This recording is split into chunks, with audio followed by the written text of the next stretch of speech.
The desperate call, the stars above the colony world burned faint and weak, hidden by smoke and fire. The sky was filled with enemy ships, their dark hulls cutting across the heavens like blades. On the surface, cities burned, towers crumbled, and the ground shook under bombardment. The colony's defenses were failing. Inside the command hall, alien leaders stood pale and trembling. Their voices overlapped in fear, each one speaking of retreat, surrender, or prayers that no one was listening to anymore. The enemy fleet outside was merciless. They had already destroyed outposts in 3 nearby systems, leaving nothing alive. Now they had come here to crush this colony as well. The commander of the colony's defense forces stared at the screen before him. His eyes were dry, his throat tight. Red warning lights blinked across every panel.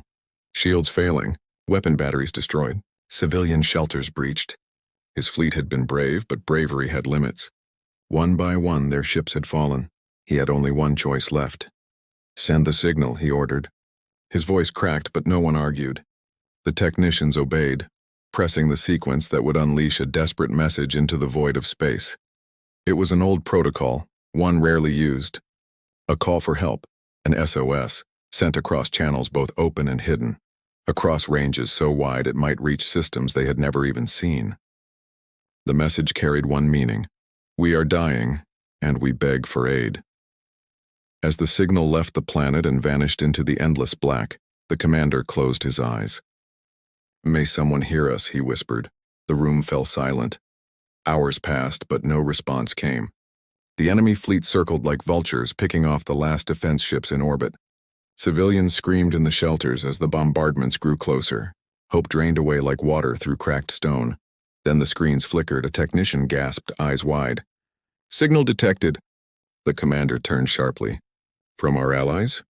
The technician hesitated, scanning the data. His voice shook as he spoke. "No, not from them. This signal is different, strange, older, rough." The room filled with nervous whispers.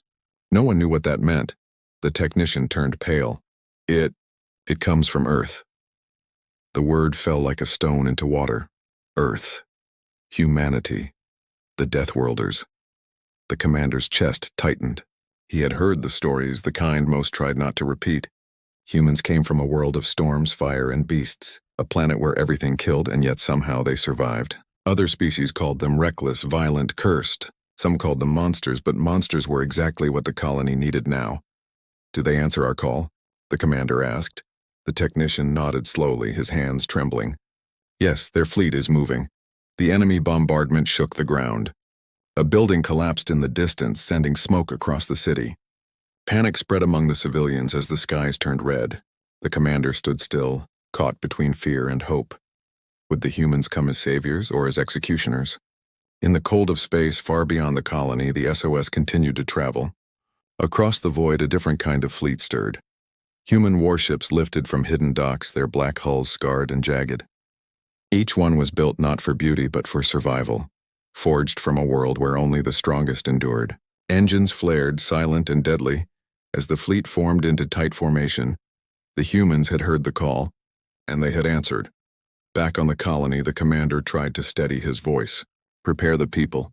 Help is coming," one of the ministers hissed in fear. "Help? From them?" "Do you not know what they are? Do you not know the blood on their hands?"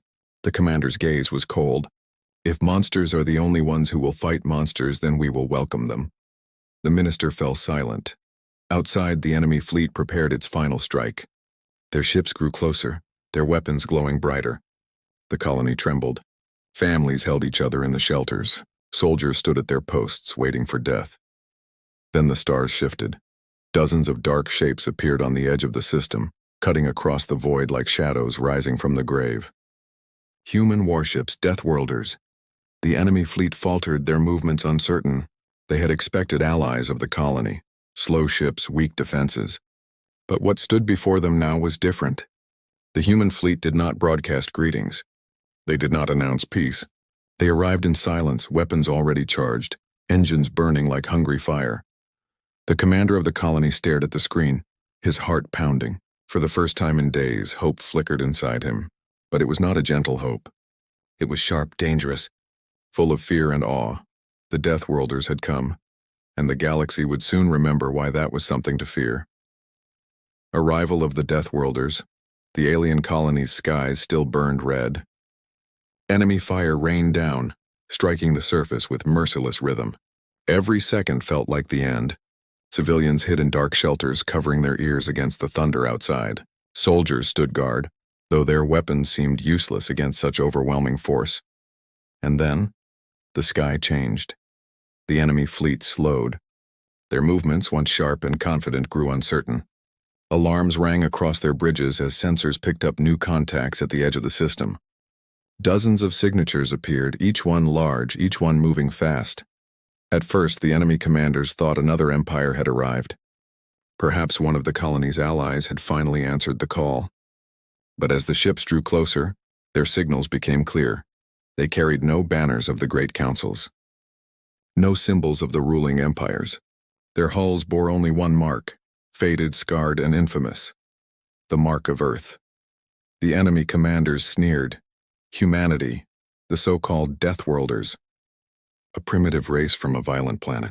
A people whispered about in taverns and trading posts, their name carried in half-truths and dark tales. Some called them savages who never learned peace.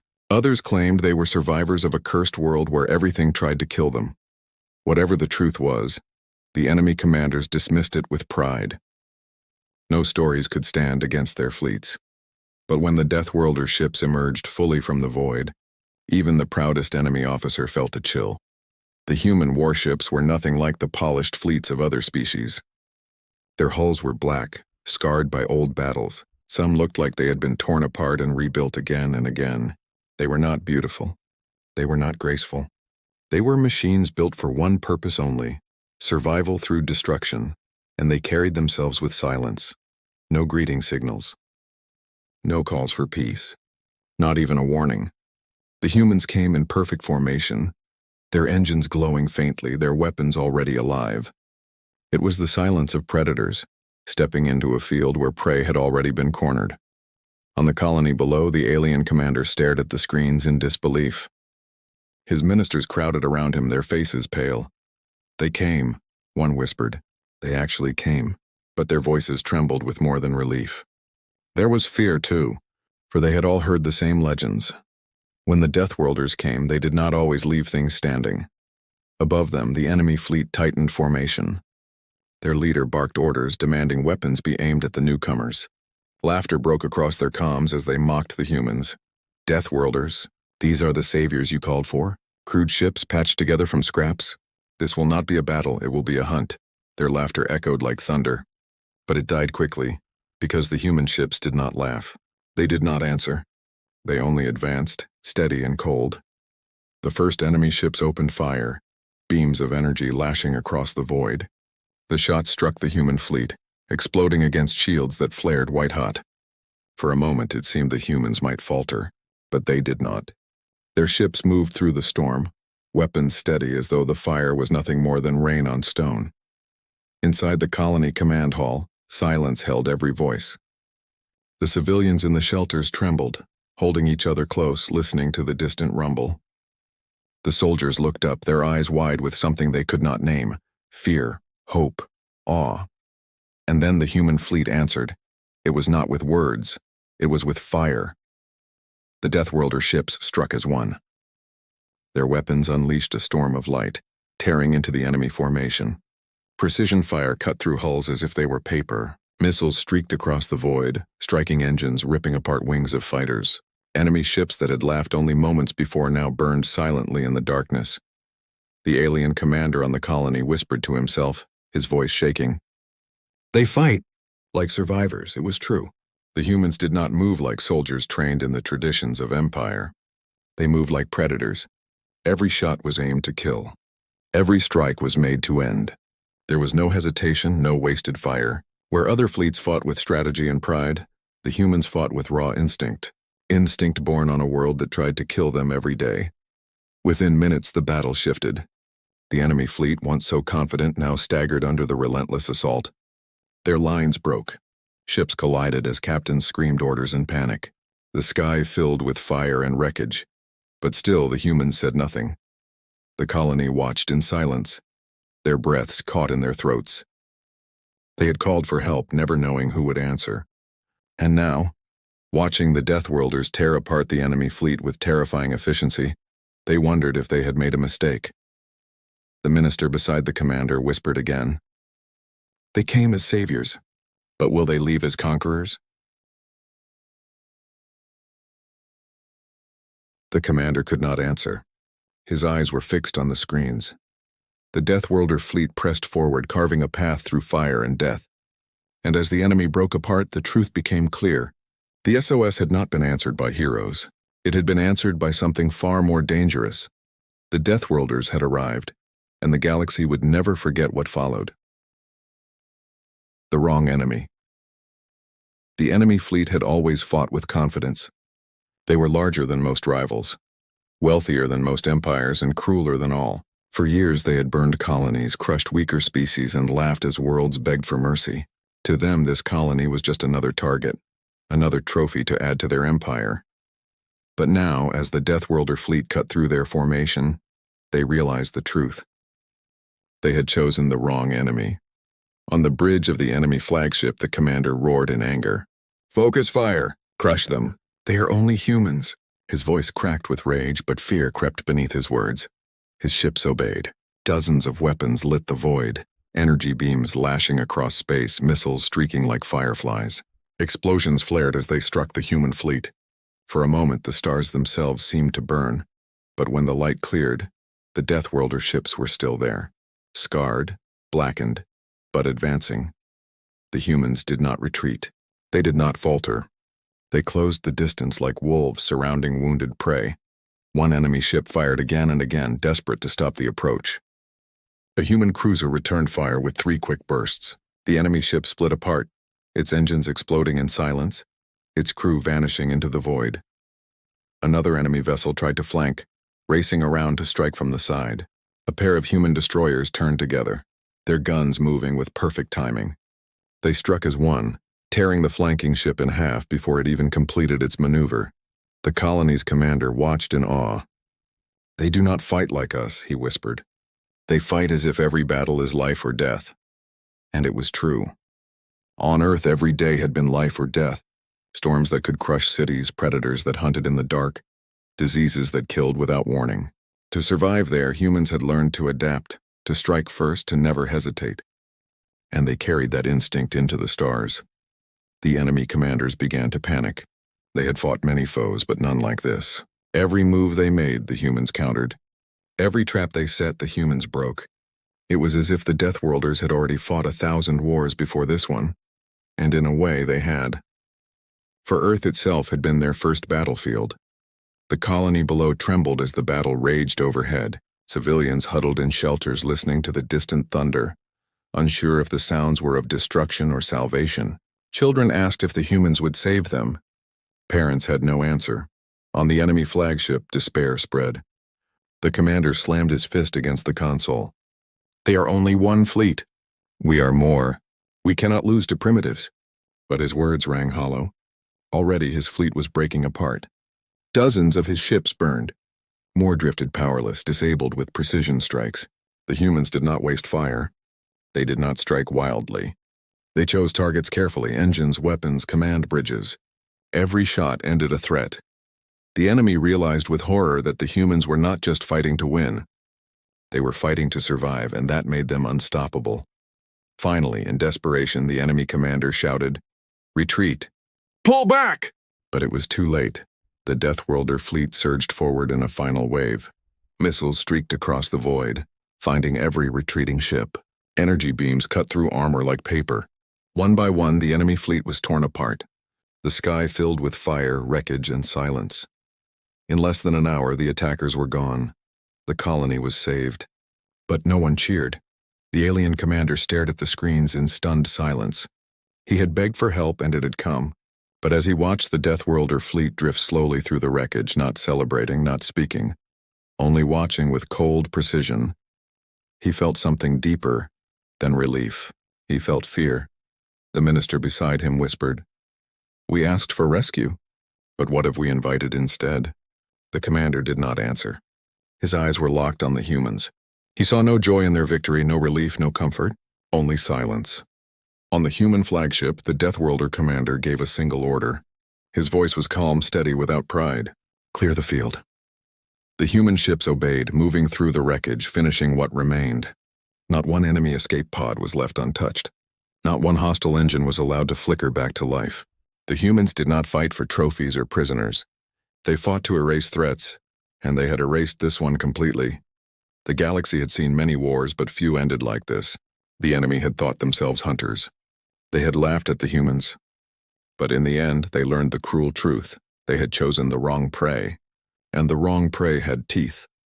The message in fire, the battle was over. The sky above the alien colony, once filled with enemy fire, now burned only with drifting wreckage.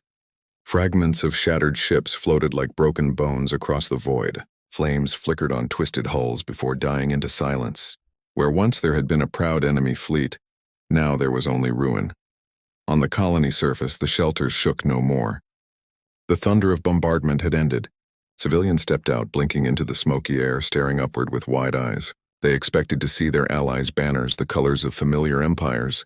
Instead, they saw black silhouettes drifting across the heavens, the Deathworld Fleet. Their ships moved in silence, engines glowing faintly as they spread into formation. They did not cheer. They did not speak. They circled the colony like wolves around firelight, patient and watchful. In the colony command hall, the alien leader leaned forward, his heart heavy. Relief washed through him, but it was not soft relief. It was sharp, edged with fear. They had been saved, yes, but at what cost? Then the human fleet acted. Dozens of ships broke formation and spread through the battlefield. They did not scavenge for resources.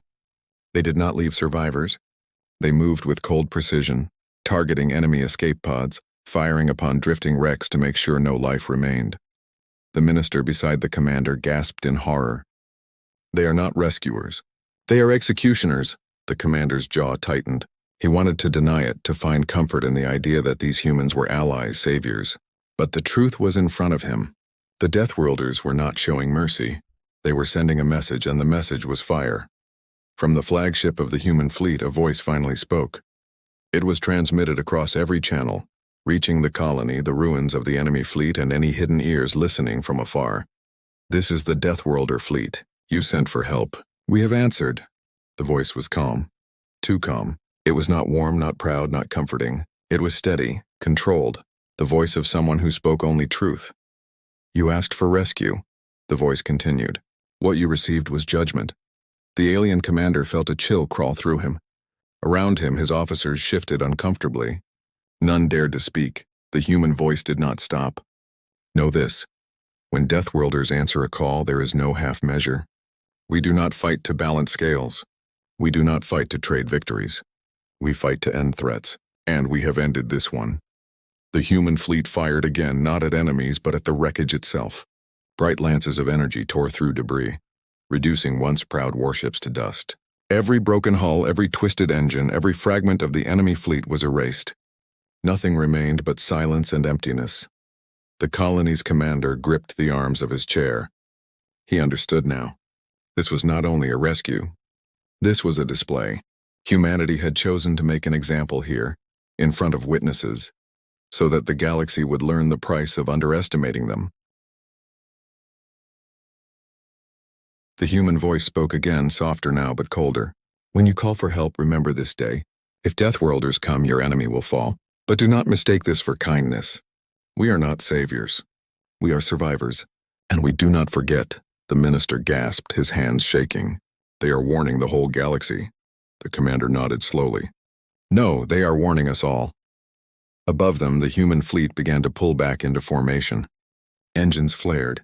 Weapons dimmed. The black silhouettes turned in the void, preparing to leave. But before they did, the flagship broadcast one final message. "Tell the stars what you saw. Let them know humanity has awakened." Then, silence. The Deathworlder fleet drifted toward the edge of the system, leaving only the memory of their fire behind. On the colony surface, the people did not cheer. They whispered in fear. Some called the humans saviors. Others called them monsters. But no one denied the truth. Without them, the colony would have been destroyed. The commander stood at the window, watching the last traces of the fleet vanish into the black. His heart was torn. He felt gratitude. He felt fear, and most of all, he felt the weight of a new truth pressing on the galaxy. Humanity had spoken, not with words of comfort, not with promises of peace, but with silence and fire, and a message the stars would never forget. The commander whispered to himself, almost afraid of his own voice. We did not call the wrong fleet. We called the only fleet that would come, and now, the galaxy will remember them. The human voice spoke again, softer now, but colder. When you call for help, remember this day. If Deathworlders come, your enemy will fall. But do not mistake this for kindness. We are not saviors. We are survivors. And we do not forget, the minister gasped, his hands shaking.